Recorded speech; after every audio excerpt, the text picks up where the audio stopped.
Hey everyone.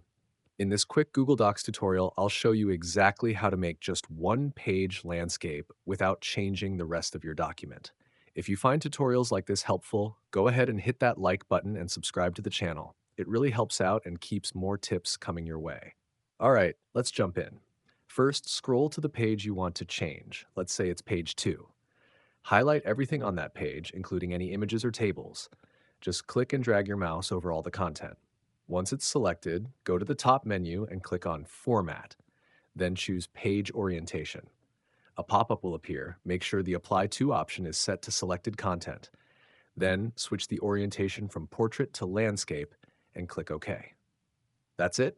Your selected page is now in landscape mode. Now there's also a second method that's even quicker. Right-click anywhere on the selected page content and from the menu, choose Change Page to Landscape. Google Docs will instantly convert just that page for you. If you notice any extra blank pages appear, just scroll to them and press the Delete key until they're gone. And remember, if anything goes wrong, you can always click Undo in the top left or press Ctrl Z. And that's it. Super simple, right? If this helped, give it a thumbs up and don't forget to subscribe for more quick and clear tech tutorials. Thanks for watching.